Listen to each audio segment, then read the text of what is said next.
වාසනාවන්ත සුබ දවසක් වේවා ඔබ සියලුම දෙනාට. අද දවසේත් අපි ඔබ සමග එකතු වෙනවා සුවදිවියට නිසි අවධාන සහ තොරතුරුත් සමගින්. අපගේ නිරෝගීභාවය අඛණ්ඩව රැකගනිමින් දිගුකල් ජීවත් වන්නට ඔබත් මමත් අපි සියලුම දෙනාත් ඉතාමත් ප්‍රිය කරනවා. අපගේ නිරෝගීභාවය අඛණ්ඩව රැක ගන්නට නම් අපි නිරෝගීව සිටින මොහොතේදීම ඒ පිළිබඳ අවධානය යොමු කරමින් සුදුසු ලෙස සෞඛ්‍යයට හිතකර ලෙස අපගේ චර්යාවන් වෙනස් කර ගැනීම අත්‍යවශ්‍ය වෙනවා.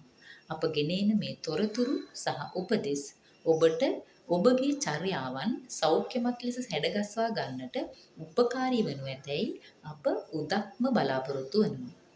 ඉතින් අද දවසේ අප ඔබව දැනුවත් කරන්නේ විශේෂිත රෝග තත්ත්වයක් පිළිබඳව. මේ කාල වකවානුව තුළ සීඝ්‍රයෙන් ව්‍යාප්ත වීමේ අවදානමක් පවතින එක් විශේෂ රෝග තත්ත්වයක් පිළිබඳවයි අද දවසේ ඔබව දැනුවත් කරන්නේ. ඒ මස්තිෂ්ක පටල ප්‍රදාහය. මස්තිෂ්ක පටල ප්‍රදාහය. මෙනින්ජයිටිස්. එහෙමත් නැත්නම් අපට තේරෙන භාෂාවෙන් නම් කරොත් මොලේ උණ. මේ රෝග තත්ත්වය පිළිබඳවයි අද දවසේ ඔබව මේ දැනුවත් කරනු ලබන්නේ. මේ රෝග තත්ත්වය පිළිබඳව රෝග ව්‍යාප්තිය බෝවීම සිදුවන ආකාරය පිළිබඳව රෝගයේ රෝග ලක්ෂණ පිළිබඳව සහ රෝග ව්‍යාප්තිය එහෙම නැත්නම් පැතිරීම පාලනය කිරීම සඳහා අපට කළ හැකි දේ පිළිබඳව අද දවසේ අපි ඔබව දැනුවත් කරනවා. රෝගය පිළිබඳව කතා කරනවා නම් මෙම රෝගයේදී සිදුවන්නේ මොළයේ පටල ආසාදනයට පත්වීමයි. අපගේ මොළය ආරක්ෂා කරනු ලබන එහි බාහිරින් පවතින පටලයන් ආසාදනයට පත්වීමයි මෙම රෝගයේදී සිදුවන්නේ. එල්ටරෝ වෛරසය නමින් හඳුන්වන වෛරසයක් තමයි මෙම රෝගය ඇතිවීම සඳහා හේතු වන්නේ. රෝගය ඇති වූ විට ළමුන්ට සහ ප්‍රතිශක්තිය අඩු අයට රෝගයේ බලපෑම අවදානම් මට්ටමක් දක්වා ඉහළ යන්නට පුළුවන් බව හඳුනාගෙන තියෙනවා. ඒ වගේම හැම අවුරුද්දකම සෑම වසරකම මේ රෝගය වරින් වර ඉස්මතු වන බව සෞඛ්‍ය අමාත්‍යාංශය මගින් දැනුවත් කොට තිබෙනවා. විශේෂයෙන්ම අප්‍රේල් මැයි ජූනි මාසවල සෑම වසරකම මෙම රෝගය මතුවන බව සහ ව්‍යාප්ත වන බව මේ වන විට සෞඛ්‍ය අමාත්‍යාංශය මගින් ප්‍රකාශයට පත් කර තිබෙනවා. මේ අවුරුද්දේ 2026 වසරේ මුල්ම රෝගියා මාතර දිස්ත්‍රික්කයෙන් හඳුනාගෙන තිබෙන අතර මහනුවර නුවරඑළිය සහ බදුල්ල දිස්ත්‍රික්කවලිනුත් මේ වෙනකොට මේ රෝගයට බඳුන් වුණු රෝගීන් හඳුනාගෙන තිබෙනවා. විශේෂයෙන්ම පාසල් දරුවන් අතර මේ රෝගය පැතිර යාමේ අවදානමක් තිබෙන බව මේ වන විටත් හඳුනාගෙන තිබෙනවා. ඒ නිසා මේ රෝග තත්ත්වය පිළිබඳව දැනුවත් වෙමින් අපගේ දරුවන් ආරක්ෂා කරගන්නට තවදුරටත් රෝග ව්‍යාප්ති වීම එහෙම නැත්නම් රෝගය බෝවීම පාලනය කරන්නටත් ඔබට මට හැකියාව තිබෙනවා. රෝගය බෝවන්නේ කෙසේදැයි අපි දැන් විමසා බලමු. රෝගය බෝවන්නේ ආකාර දෙකකට. එකක් මුඛ මාර්ගයෙන්. අනිත් එක ශ්වසන මාර්ගයෙන්. මුඛ මාර්ගයෙන් රෝගය බෝවීමේදී එහෙම නැත්නම් මුඛය මගින් රෝගය බෝවීමේදී අප ගන්නා ආහාර ජලය මේ රෝගය සඳහා හේතු වෙනවා. විශේෂයෙන් දූෂිත ජලය හෝ දූෂිත ආහාර එසේත් නොමැතිනම් අපගේ අපිරිසිදු දෑත් නිසා රෝගය බෝවීම සිදුවන්නට පුළුවන්. ඒ වගේම ශ්වසන මාර්ගයෙන් රෝගය බෝවීමේදී ශ්වසන බිඳිති මගින් අපි ශ්වසනය කරන ශ්වසන බිඳිති මගින් කැස්ස හෝ කිවිසුම් මගින් පිටවන බිඳිති මගින් මේ රෝගය බෝවන බව හඳුනාගෙන තිබෙනවා.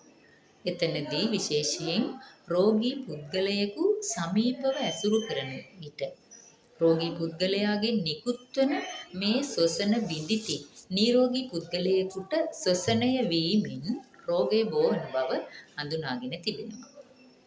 රෝගයේදී ඇතිවන්නා වූ ලක්ෂණ මොනවාදයි අපි දැන් බලමු.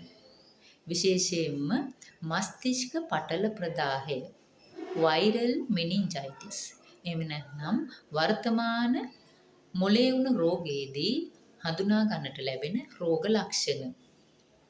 හදිසියෙම ඇතිවන උණ තත්ත්වයක් රෝගයේ ප්‍රධාන රෝග ලක්ෂණ ලෙස හඳුනා ගන්නට පුළුවන්කම තිබෙනවා. ඒ වගේම මොළයේ පටල ආසාදනයට පත් වූ විට ඇතිවන්නා වූ අනෙකුත් ලක්ෂණ ලෙස අනෙක් රෝග ලක්ෂණ රෝගයාට මතුවන්නට පුළුවන්.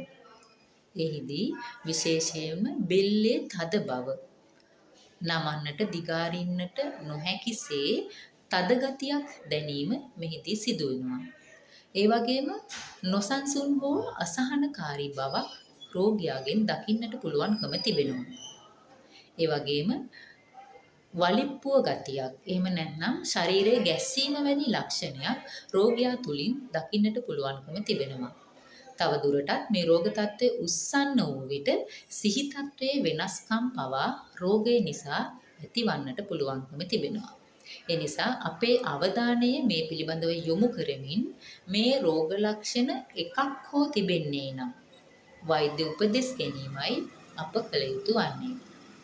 ඇතැම් විට රෝගී තත්ත්වයට පත් වූ පුද්ගලයෙකුට මේ රෝග ලක්ෂණ එකක් හෝ කීපයක් තිබෙන්නට පුළුවන්. මේ රෝග ලක්ෂණ වලින් එකක් හෝ තිබුණු පමණින්ම වෛද්‍ය පරීක්ෂණ වලට යොමු වෙමින් රෝග තත්ත්වය හඳුනා ගැනීම සඳහා ක්‍රියාත්මක වීම ඉතාමත්ම වැදගත් වෙනවා.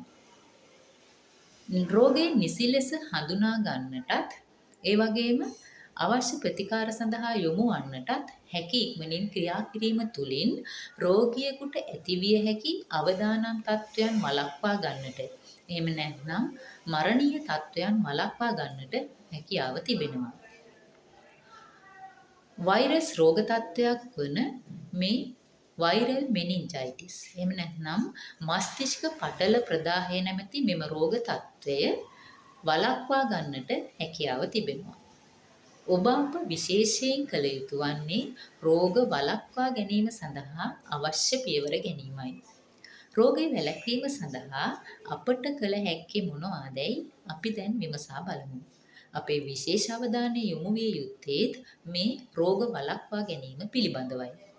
රෝග වළක්වා ගන්නට නම් ඒ පිළිබඳ දැනුවත් වීම, ඒ ඔස්සේ ක්‍රියාත්මක වීම ඉතාමත්ම වැදගත් වෙනවා. රෝග වළක්වා ගැනීම සඳහා අප මුලින් කතා කළ රෝගය බෝවන ආකාරයන් නැවත සිහි කරමින් එම රෝග බෝවන ආකාරයන් මැඩ පැවැත්වීමයි අප කළ යුතු වන්නේ. දූෂිත ආහාර, දූෂිත ජලය සහ අපිරිසිදු දෑත් රෝගයට හේතුකාරක වන්නේ නම් අප කළ යුතු වන්නේ අප ගන්නා ආහාර ජලය පිරිසිදුව ලබා ගැනීමටත් දෑත් පිරිසිදුව පවත්වා ගැනීමත් සිදු කිරීමයි. ඒ නිසා අප ගන්නා ආහාර එදිනෙදා නිවසේ සකස් කර ගනිමින් පිරිසිදු ආකාරයෙන් අපට ආහාර ලබා ගන්නට පුළුවන් නම් මෙම රෝග තත්ත්වය වළක්වා ගන්නට අපට හැකියාව තිබෙනවා. ඒ වගේම අප පානය කරන ජලය, ඒ වගේම ආහාර පිසීම සඳහා ගන්නා ජලය පවා උණු කර නිවාගත් ජලය වීම වඩාත් සුදුසුයි. විශේෂයෙන්ම අප බීමට ගන්නා ජලය උණු කර නිවා ගැනීම තුළින්, නිවාගෙන පානය කිරීම තුළින් අපට මෙම රෝගයෙන් වැළකී සිටින්නට හැකියාව ලැබෙනවා. ඒ වගේම නිතර දෑත් සෝදමින්, සබන් යොදා නිතර දෑත් සේදීම තුළින් රෝගය වළක්වා ගැනීමට අපට හැකියාව තිබෙනවා. විශේෂයෙන්ම ආහාර ගැනීමට පෙර සහ වැසිකිලි භාවිතයෙන් පසු දෑත් හොඳින් සබන් යොදා පිරිසිදු කර ගන්නට අප මතක තබා ගත යුතු වෙනවා. එසේ කිරීම තුළින් අප මුලින් සඳහන් කළ ලෙස මුඛ මාර්ගයෙන් රෝගය ශරීරගත වීම වළක්වා ගන්නට අපට හැකි වෙනවා. ඒ වගේම ශ්වසන මාර්ගයෙන් රෝගය ශරීරගත වීම, රෝගය ඇති කරන වෛරසය ශරීරගත වීම වළක්වා ගැනීම සඳහා අපට කළ හැකි දේවල් බොහොමයක්ම තිබෙනවා. කැස්ස කිවිසුම ඇති විට මුඛය සහ නාසය ආවරණය කර ගැනීම අප කළ යුතු වෙනවා. ඒ සඳහා ලේන්සුවක්, ටිෂු කඩදාසියක්, එහෙම නැත්නම් තමන්ගේම වැලමිට භාවිතා කරමින් මුඛය සහ නාසය ආවරණය කරගනිමින් කැස්ස කිවිසුම ඇතිවිට පාලනය වීම වැදගත් වෙනවා. ඒ වගේම අප භාවිතා කළ ටිෂු කඩදාසිය බැහැර කිරීමේදීත් පියන සහිත ආරක්ෂිත භාජනයකටම බැහැර කිරීම වැදගත් වෙනවා. ඒ වගේම භාවිතා කළ ලේන්සුව පිරිසිදු කිරීමේදීත් ආරක්ෂිතව ඒ සිදු කිරීම වැදගත් වෙනවා. එසේ කිරීම තුළින් මෙම රෝගය පැතිරී යාම වළක්වා ගන්නට අපට හැකියාව තිබෙනවා. ඒ වගේම රෝග ලක්ෂණ ඇති අය සමීප සම්බන්ධතාවලින් ඈත් කර තැබීම වඩා සුදුසු වෙනවා. රෝග ලක්ෂණ සහිත අපේ සමීපතමයන් සිටින්නේ නම් සමීප සම්බන්ධතා පැවැත්වීමෙන් වැළකී ආරක්ෂිත ක්‍රියාමාර්ගයන් අනුගමනය කිරීම තුළින් අපට රෝගය බෝ වීම වළක්වා ගන්නට පුළුවන්. ඒ වගේම රෝග ලක්ෂණ ඇති අය සඳහා මුවවැසුම් භාවිතයට යොමු කිරීම. ඒ අයව දැනුවත් කරමින් මුවවැසුම් භාවිතා කිරීමට යොමු කිරීම තුළින් අපට රෝගය බෝ වීම පැතිරී යාම යම්තාක් දුරකට පාලනය කරන්නට හැකියාව තිබෙනවා. නමුත් මේ වන විට සියලුම දෙනා මුවවැසුම් භාවිතා කළ යුතුයි යනුවෙන් නිර්දේශ ඉදිරිපත් කොට නැහැ. එසේ වුවත් රෝග තත්ත්ව මේ රෝග ලක්ෂණ පවතින පුද්ගලයන් මුවවැසුම් භාවිතා කිරීම ඉතාම වැදගත් වෙනවා. ඒ වගේම අප සේවය කරන සේවා ස්ථාන එහෙම නැත්නම් දරුවන්ගේ පන්ති කාමර ප්‍රමාණවත් ලෙස වාතාශ්‍රයෙන් යුතුව පවත්වා ගැනීම ඉතාමත් වැදගත් වෙනවා. දොර සහ ජනෙල් විවෘතව තබා ගනිමින් හොඳ වාතාශ්‍රයක් ලබා ගනිමින් කටයුතු කිරීම තුළිනුත් මෙම රෝගය බෝ වීම අවම කරන්නට හැකියාව තිබෙනවා.